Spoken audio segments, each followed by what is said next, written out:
Hello student, what's up, कैसे हो? Myself Mohit Sharma and I will teach you chemistry. I have been complete my MSc in 2011 in Rajasthan University and I have been teached past 9 years in GVM Bayana and Indira Gandhi Surat. And today we will discuss a conceptual chapter and basic chemistry chapter, mole concept.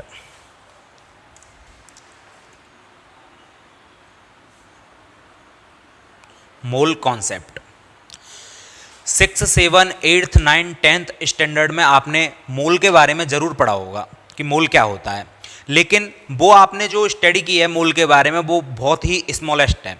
हम large quantity पे अब मोल को पढ़ने वाले. Actually mole concept जो chapter है वो चाहे इनऑर्गेनिक केमिस्ट्री हो, चाहे फिजिकल केमिस्ट्री हो, चाहे आपकी ऑर्गेनिक केमिस्ट्री हो, ऐसा कोई भी चैप्टर या ऐसी कोई भी क्लासेज केमिस्ट्री की नहीं होगी जहाँ पर ये मोल का डिस्कशन नहीं होगा. तो ये एक बेसिक चैप्टर है मोल, और एक तरह से ये मान सकते हो केमिस्ट्री की ABCD है मोल. और मोल को हमको डिटेल में सीखना होगा. मोल कॉन्सेप्ट में एंट्री करने से पहले मैं आपको बताना चाहता हूँ पहले कि एटम क्या होता है. देखो, कई लोग कहते हैं एटम एक स्मॉलेस्ट पार्टिकल होता है जो फर्दर डिवाइड नहीं हो सकता. एटम एक स्मॉलेस्ट पार्टिकल है जिसको फर्दर डिवाइड नहीं किया जाता. लेकिन आपने ये पढ़ रखा है कि न्यूट्रॉन, प्रोटॉन एंड इलेक्ट्रॉन ये एटम के अंदर ही प्रेजेंट होते हैं. अब एटम के अंदर ये प्रेजेंट है तो उसको फर्दर डिवाइड किया गया, तभी तो पता चला कि एटम के अंदर ये सभी चीज़ें प्रेजेंट होती हैं. तो एटम को हम इस तरह से डिफाइन नहीं करेंगे कि एटम एक स्मॉलेस्ट पार्टिकल है जिसको फर्दर डिवाइड नहीं किया जा सकता. हम पढ़ेंगे कि एटम क्या होता है. तो एटम एक स्मॉलेस्ट पार्टिकल तो है मैटर का, लेकिन ये केमिकल रिएक्शंस जो होती हैं उनमें पार्टिसिपेट करता है, लेकिन अपनी आइडेंटिटी को लूज नहीं करता है. तो atom the smallest particle of matter. Matter का एक स्मॉलेस्ट पार्टिकल होता है which participate in a chemical reaction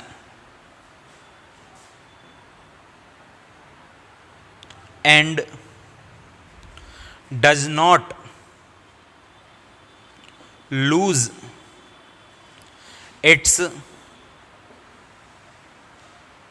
identity.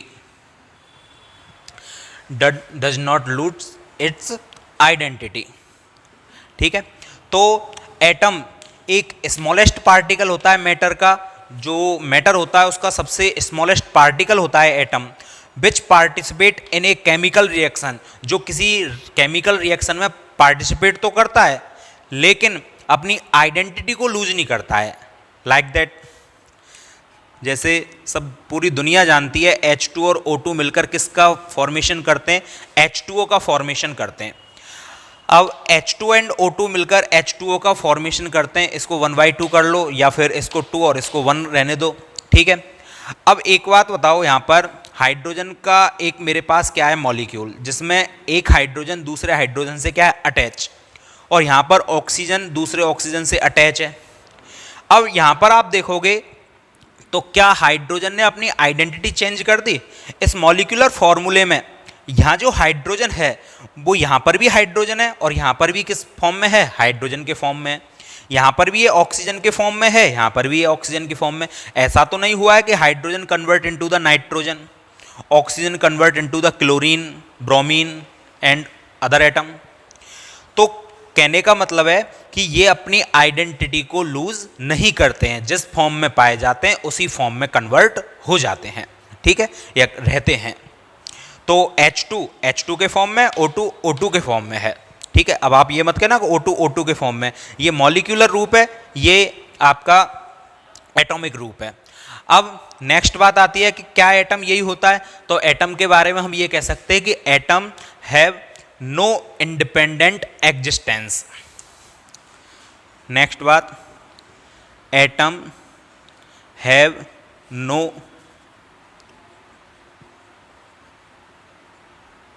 Independent existence. क्या मतलब है कि atom have no independent existence, atom independent या स्वतंत्र नहीं होता है। कैसे? जैसे हाइड्रोजन हाइड्रोजन से अटैच होता है, ऑक्सीजन ऑक्सीजन से अटैच रहता है, तो ये मॉलिक्यूलर रूप में पाए जाते हैं।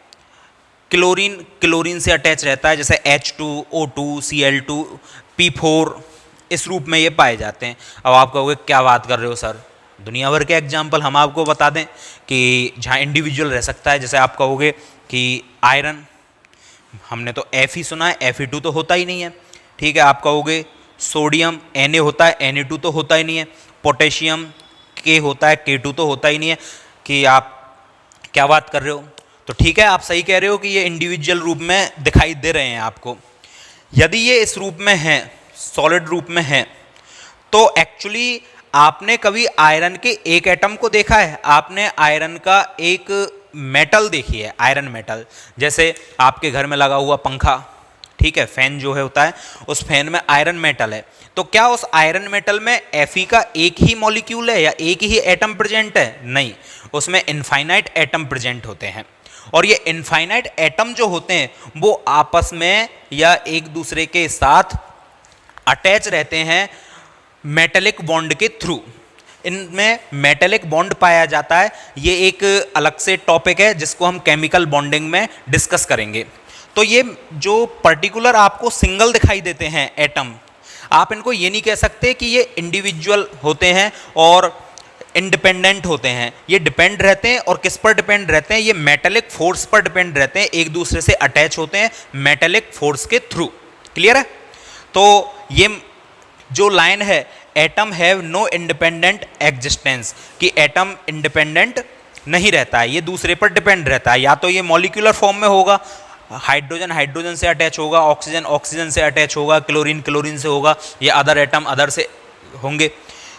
अब आप कहोगे कि ये सिंगल है, तो ये सिंगल नहीं है, ये किसके थ्रू अटैच हैं? ये मेटेलिक फोर्स के थ्रू अटैच होते हैं एक दूसरे के साथ, और मेटेलिक फोर्स से जुड़ने के कारण ये लार्ज क्वांटिटी में रहते हैं, ना कि इंडिपेंडेंट रहते हैं। तो आई होप आपके एटम समझ में आया होगा। अब आगे बात करते हैं। तो क्या बोला था हमने एटम के बारे में कि ये स्मॉलेस्ट पार्टिकल होता है मैटर का, जो कि किसी केमिकल रिएक्शन में पार्टिसिपेट तो करता है लेकिन अपनी आइडेंटिटी को लूज नहीं करता। और atom have no independent existence, ये आप कॉपी कर लोगे। ठीक है, मैं इरेज कर रहा हूँ, स्क्रीनशॉट लेकर आप इसको कॉपी कर लोगे। ठीक है, चलो एटम के बाद अब हम बात करेंगे मॉलिक्यूल की, कि मॉलिक्यूल क्या होता है।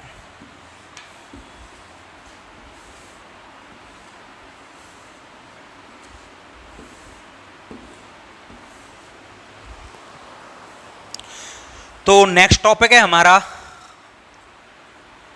मॉलिक्यूल। तो मॉलिक्यूल एटम की तरह ही होता है, लेकिन मॉलिक्यूल एग्जिस्टेंस करता है इंडिपेंडेंट। जैसे the smallest particle of matter, ये लाइन तो बिल्कुल सेम है। एटम भी स्मॉलेस्ट पार्टिकल था मैटर का, और ये भी मैटर का स्मॉलेस्ट पार्टिकल होता है। What which have exist independently,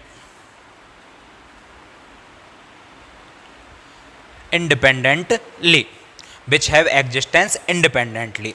क्या मीनिंग हुआ कि मॉलिक्यूल जो होता है ये एक स्मॉलेस्ट पार्टिकल होता है मैटर का, लेकिन ये केमिकल रिएक्शन में पार्टिसिपेट तो करता ही करता है, लेकिन सबसे बड़ी बात ये एग्जिस्ट कर जाता है इंडिपेंडेंटली, मतलब स्वतंत्र रूप से रह सकता है, एग्जिस्ट कर सकता है। जैसे O2, अब O2 नेचर में इंडिपेंडेंट पाया जाता है। इसको जरूरी नहीं है कि O2 को नेचर में रहने के लिए किसी और मॉलिक्यूल से अटैच होना हो, O2 ऑटोमेटिक ही इंडिपेंडेंट रहता है। Cl2, N2, F2, ये सब इंडिपेंडेंट मॉलिक्यूल होते हैं जो आपस में नेचर में फ्री रह सकते हैं। क्लियर है? तो ये मॉलिक्यूल होता है। तो एटम एंड मॉलिक्यूल दोनों में डिफरेंट आपको समझ में आया होगा कि जो एटम होता है वो इंडिपेंडेंट एग्जिस्ट नहीं कर सकता, जबकि मॉलिक्यूल नेचर में इंडिपेंडेंट एग्जिस्ट कर सकता है। दोनों ही स्मॉलेस्ट पार्टिकल होते हैं। मेटल यदि आपको एटम यदि आपको इंडिपेंडेंट दिखाई दे रहा है तो वो इंडिपेंडेंट नहीं है, वो मेटेलिक फोर्स के थ्रू आपस में अटैच रहते हैं। और ये मेटेलिक फोर्स क्या है, इसको हम केमिकल बॉन्डिंग में डिस्कस करेंगे एंड पीरियोडिक टेबल में भी डिस्कस करेंगे क्या होता है मेटेलिक फोर्स। क्लियर? चलो, अब हमने सीख लिया एटम क्या होता है, मॉलिक्यूल क्या होता है। अब एक बहुत ही इंपॉर्टेंट टॉपिक आता है हमारा एटॉमिक मास, जिसको लेकर काफ़ी कन्फ्यूजन बनी रहती है कि एटॉमिक मास क्या होता है। तो देखो, आप स्क्रीनशॉट लेकर इसको कॉपी कर लोगे, ठीक है? मैं इरेज कर रहा हूँ।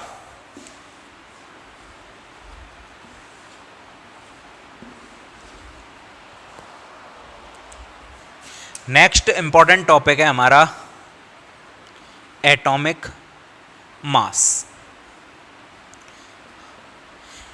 एटॉमिक मास का मीनिंग क्या होता है कि एटम का मास। ठीक बात है भाई, एटम का मास। अच्छा, अब हम थोड़ा सा पास्ट में जाते हैं। भाई प्रेजेंट में यदि हम रहें तो हमारे पास ऐसी काफ़ी एपरेटस अवेलेबल हैं जिनसे हम किसी एटम का मास बड़ी आसानी से कैलकुलेट कर सकते हैं। लेकिन यदि हम पास्ट में जाएं तो पास्ट में जो मेरे साथी थे या फिर जो साइंटिस्ट थे, उन्होंने किसी एटम का मास कैसे कैलकुलेट किया था, उस एटम के मास को कैलकुलेट करने की हिस्ट्री क्या है, उस एटम के मास को जो निकाला गया था वो कैसे निकाला गया था। तो इसके लिए क्या है, एक ट्रिक यूज में ली गई थी साइंटिस्ट के द्वारा। और वो ट्रिक कहाँ से यूज में ली गई थी? फिजिक्स के द्वारा। ये आप फिजिक्स में भी पढ़ोगे, ठीक है? अब यदि मैं इसको आपको कॉन्सेप्चुअल चैप्टर के अकॉर्डिंग बताता जाऊँ तो हो सकता है ये टॉपिक आपके समझ में इतना अच्छा नहीं आए जितना अब मैं आपको एक ट्रिक के थ्रू या फिर एक जुगाड़ के थ्रू समझाने वाला हूँ।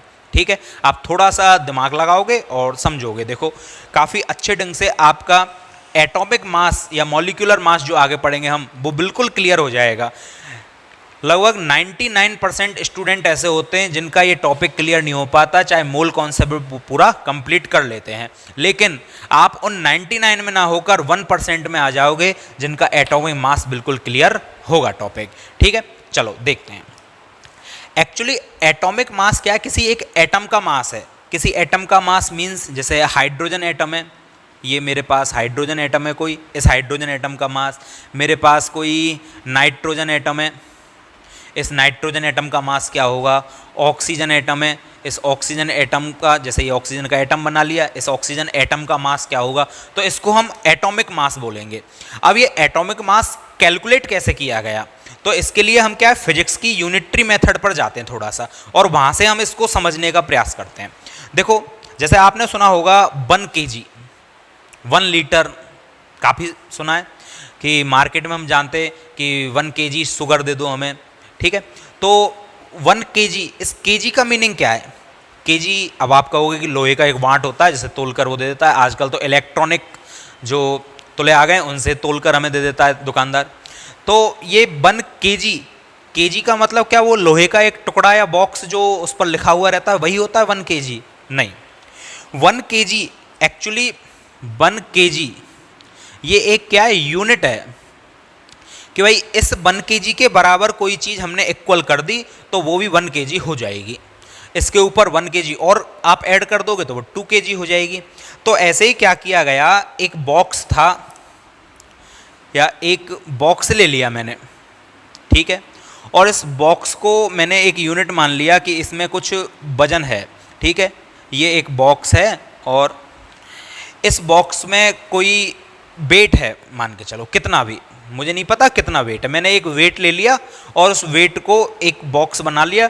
और यहाँ पर क्या लिया कि अब मेरे को एक ब्लॉक ले लिया मैंने, एक ब्लॉक, समझना आप ध्यान से, एक ब्लॉक ले लिया मैंने काफ़ी बड़ा, और इस ब्लॉक को मैं इससे कंपेयर करूँगा कि ये ब्लॉक जो है वो उसका वेट कितना है। तो मैं यहाँ पर क्या लूँगा, एक तोलने वाला तराजू,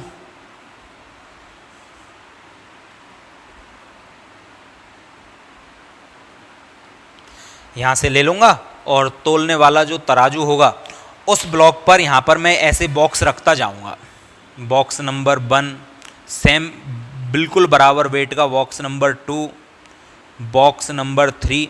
तो इस तरह से मान के चलो मैंने यहाँ पर रख दिए 10 बॉक्स। कितने रख दिए? 10 बॉक्स मैंने यहाँ पर रख दिए हैं। तो अब मैं क्या कहूँगा, इस ब्लॉक का वेट कितना है? इस ब्लॉक का वेट कितना हुआ? इस ब्लॉक का weight is equal to 10 box. मतलब इन 10 बॉक्स का जो वेट है वो इस ब्लॉक के बराबर होगा। तो इस ब्लॉक को मैं कहूँगा 10 बॉक्स के बराबर इसमें। अब मैं मान के चलो कोई और यहाँ पर ले लेता हूँ, कोई एक सब्सटेंस मैंने बी ले लिया मान के चलो, या फिर मैंने ए कोई और ब्लॉक ले लिया दूसरा, उसका मैंने वेट किया। ऐसे ही मैं बॉक्स जमाता गया तो मान के चलो ये आपका पहुँच गया 20 बॉक्स। तो substance of A is equal to 20 box. Clear है? इसी प्रकार मैंने कोई और ले लिया, मान के चलो मैंने एक कोई आदमी ले लिया, कोई मैन लिया और इसको तोला। इस तरफ तो मैंने इस व्यक्ति को बैठा दिया और इस तरफ मैं बॉक्स रखता गया। जैसे देखते होंगे ना आपके घर में कोई साधु महात्मा आते हैं, उनको हम लड्डुओं से तोल देते हैं, या कोई चुनाव जीत जाता है उनको लड्डुओं से मिठाइयों से तोला जाता है। तो ऐसे मान के चलो लड्डुओं की जगह बॉक्स रखे हुए हैं और एक बॉक्स का कोई फिक्स वेट हमने ले लिया। अब यहाँ पर मैंने इस व्यक्ति को बैठा दिया है और इधर मैं बॉक्स रखता जा रहा हूँ। तो बॉक्स रखने पर मान के चलो अब मेरे पास 50 बॉक्स रखे मैंने, तो इस व्यक्ति का वेट कितना हो जाएगा? 50 बॉक्स के बराबर। अब मैं इस बॉक्स शब्द को हटाकर इसकी जगह पर एक यूनिट रख देता हूं और उस यूनिट का नाम है केजी, किलोग्राम। उस यूनिट का नाम मैंने क्या रख दिया? किलोग्राम। तो आप क्या देखोगे कि block is equal to 10 kilogram, substance A is equal to 20 kilogram and ये जो व्यक्ति है ये इज इक्वल टू 50 किलोग्राम। तो अब मेरे पास एक यूनिट आ चुकी है और उस यूनिट से मैंने इसको कंपेयर करना स्टार्ट कर दिया है। तो ऐसे ही जैसे फिजिक्स में ये यूनिटरी मेथड लागू होता है जो आप फिजिक्स में पढ़ोगे, ऐसे ही केमिस्ट्री में यूनिटरी मेथड को अप्लाई करते हुए वेट कैलकुलेट किया जाने लगा था। प्रेजेंट में तो क्या होता है, हमारे पास ऐसे एपरेटस होते हैं जिनसे डायरेक्ट हम वेट कैलकुलेट कर लेते हैं, लेकिन पास्ट में ऐसा नहीं था। समझना ध्यान से। तो यूनिटरी मेथड को अप्लाई करते हुए वेट को क्या किया गया था? कैलकुलेट किया गया था। ठीक है। अब वेट को कैलकुलेट करते क्या किया गया? केमिस्ट्री का कोई एक ऐसा एटम लिया गया जो लगभग सभी जगह पर प्रेजेंट हो। तो इसके लिए क्या है, एक फिक्स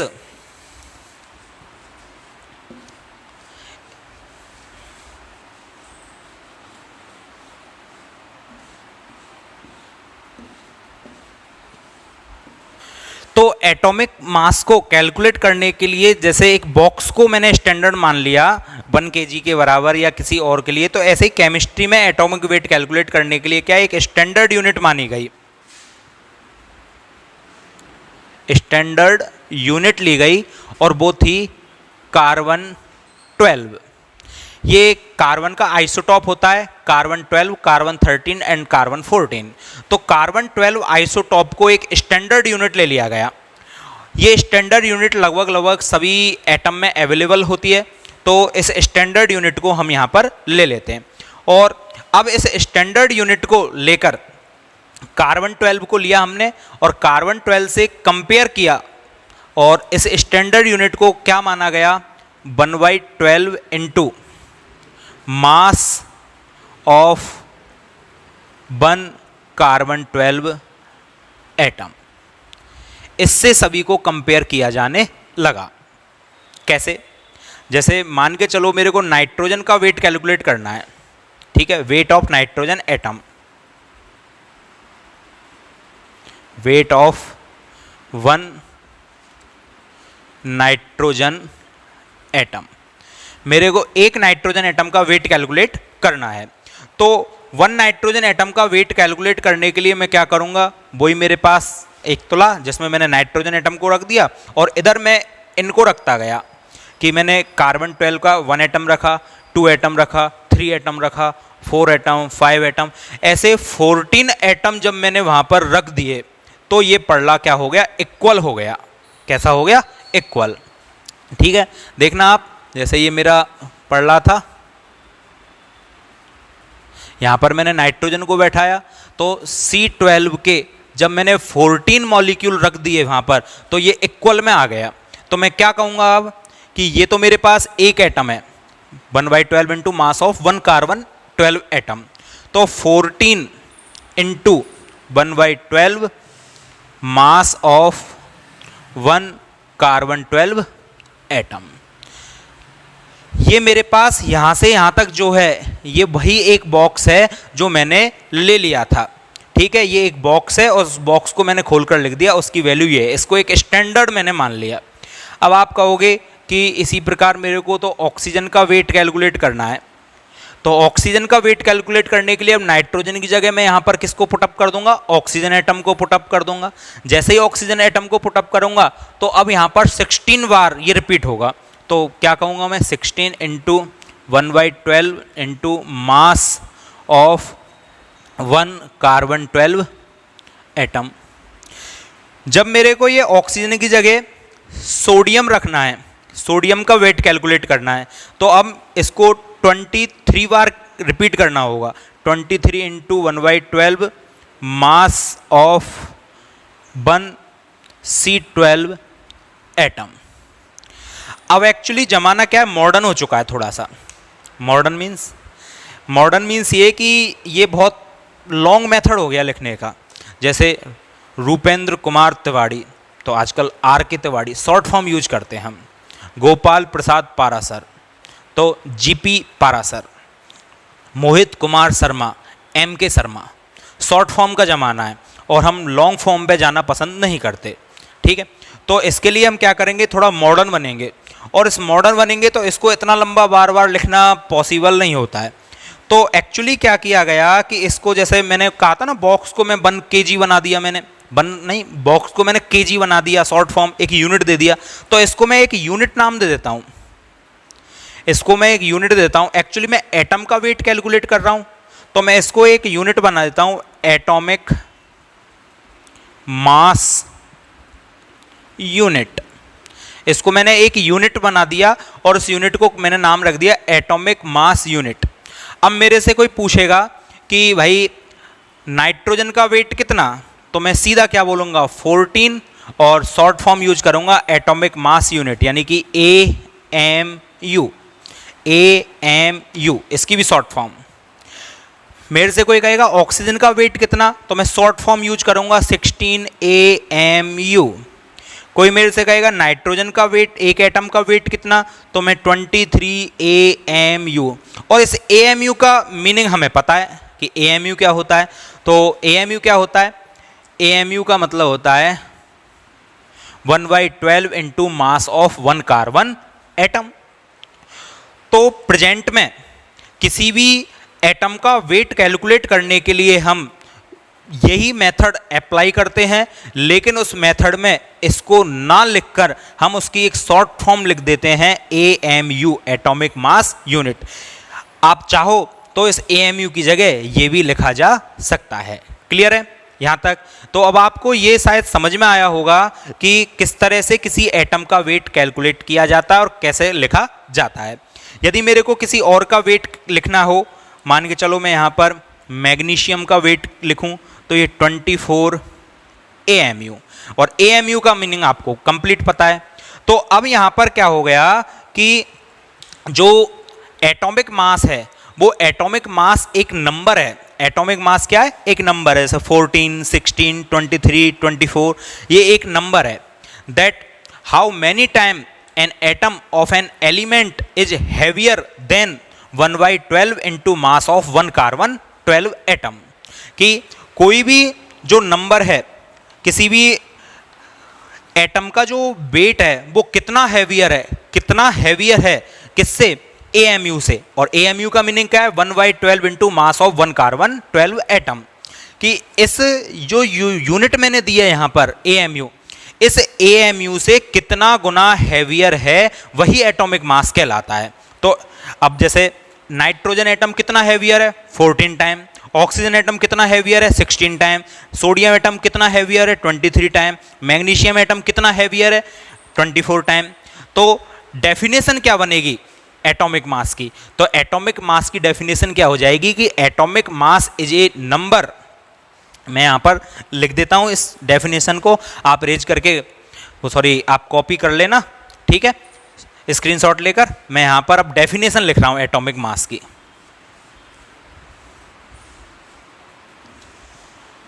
देखो क्या हो जाएगा,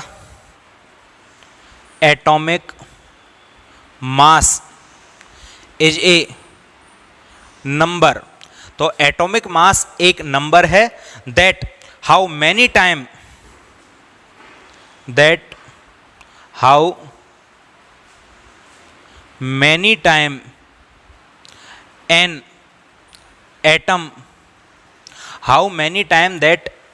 an atom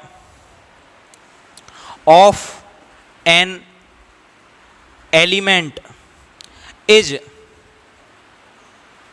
heavier than AMU or 1/12 into mass of 1C12 atom. क्या मतलब हुआ कि एटॉमिक मास जो है एक नंबर है, और वो नंबर क्या है, जैसे नाइट्रोजन से 14, ऑक्सीजन 16, सोडियम से 23, मैग्नीशियम से 24, एक नंबर है। How many time an atom of an element, तो उस एलिमेंट का जो वो एटम है वो कितना हैवियर है, किससे, एएमयू से। और एएमयू ना बोलो तो आप उसको खोलकर बोलोगे तो 1/12 into mass of 1 carbon 12 atom. Clear यहां तक? चलो अब हम आगे बात करते हैं। तो यहां तक ये मेरे बात समझ में आपको आ गई होगी, ठीक है।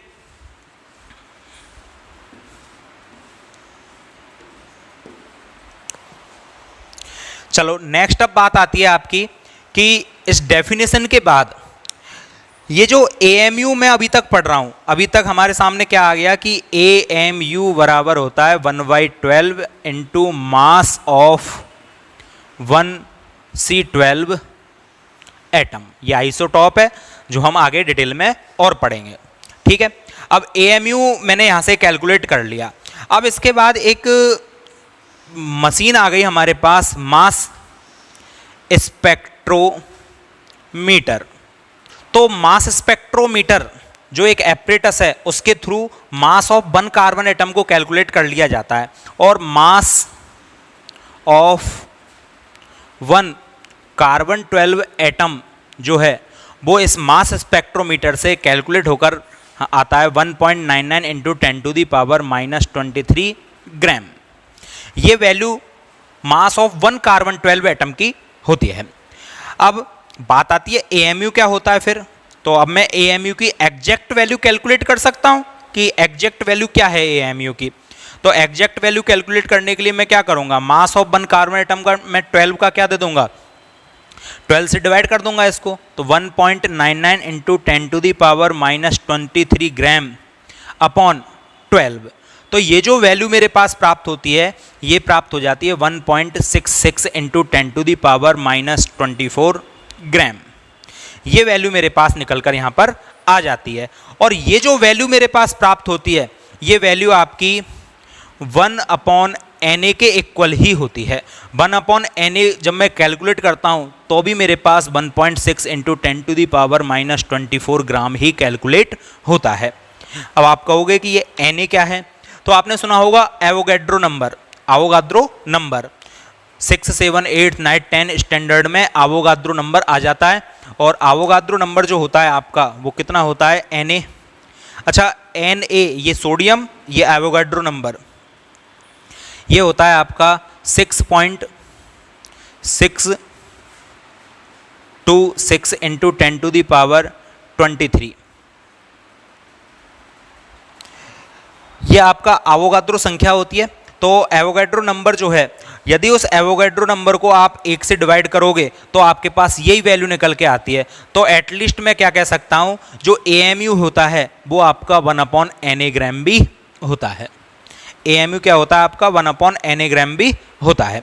तो अब कोई आपसे पूछे कि एक स्टैंडर्ड वैल्यू जो AMU है उसको डिफाइन करो कि AMU क्या है, तो आप कह सकते हो कि AMU 1/Na gram is known as AMU, या फिर 1.99 into 10⁻⁻23 gram upon 12 is AMU। AMU is the standard value, ठीक। और कौन सी स्टैंडर्ड वैल्यू है? 1/12 into mass of 1 carbon atom. और इसी के थ्रू, इसी से हम कंपेयर करके क्या निकालते हैं? एटॉमिक मास को कैलकुलेट करते हैं। तो अब एक चीज ये सामने आई कि हमने एटॉमिक मास को कैलकुलेट किया है, वो किससे कंपेयर करके किया? AMU से कंपेयर करके किया, कार्बन 12 से कंपेयर करके निकाला था। भाई हमारे पास जो स्टैंडर्ड वैल्यू है वो कार्बन 12 थी, तो उससे हमने यहाँ पर कैलकुलेट करके इसको निकाला है। तो मैं ये जो एटॉमिक मास है मेरे पास, इस एटॉमिक मास को यदि आपसे कोई कहे रिलेटिव एटॉमिक मास, तो ये भी कोई गलत बात नहीं होगी। एक्चुअली एटॉमिक मास बोलो या रिलेटिव एटॉमिक मास बोलो, दोनों एक ही बात है। और वो क्यों? क्योंकि दोनों को मैंने क्या रिलेटिव करके ही तो निकाला है। किससे निकाला है? कार्बन 12 से स्टैंडर्ड मानकर। तो कार्बन 12 से कंपेयर करके निकाला जाने के कारण या रिलेटिव करके निकाले जाने के कारण इसे रिलेटिव एटॉमिक मास भी बोल दिया जाता है। तो आज की सभी बातों का सार क्या निकल के आया सामने? ठीक है, आप कॉपी करोगे?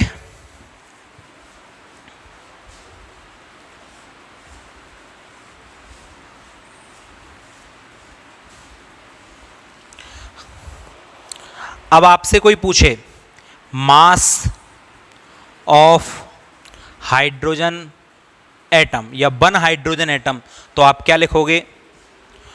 1 इंटू या फिर 1 AMU। आप इसको ये भी लिख सकते हो 1/Na, AMU का मीनिंग, ठीक है।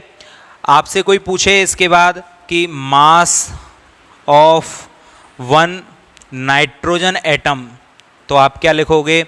14 AMU, या फिर क्या लिख सकते हो? 14 इंटू 1/Na। और इस वैल्यू को भी आप लिखकर एग्जैक्ट वैल्यू आप कैलकुलेट कर सकते हो, ठीक है। मास ऑफ 1 ऑक्सीजन एटम 16 AMU, या फिर 16 इंटू 1/Na ग्राम, ठीक है। Mass of sodium atom 23 AMU, या फिर 23 1/Na ग्राम। और इसकी एग्जैक्ट वैल्यू भी है, आप चाहो तो आप ये भी लिख सकते हो 20 इंटू 1.66 इंटू 10⁻⁻24 ग्राम। कैलकुलेट करके बिल्कुल एग्जैक्ट वैल्यू कैलकुलेट कर सकते हो आप सोडियम एटम की, ऑक्सीजन एटम की, नाइट्रोजन एटम की, हाइड्रोजन एटम की और मोर देन एटम्स की। क्लियर है? तो ये हमारा टॉपिक है एटॉमिक मास। नेक्स्ट क्लास में हम डिस्कस करेंगे मोल कॉन्सेप्ट के बारे में, और मोल कॉन्सेप्ट में हम आएंगे मोल पर कि मोल क्या होता है, मॉलिक्यूलर मास क्या होता है। ठीक है, आज की क्लास में इतना ही। Thank you very much.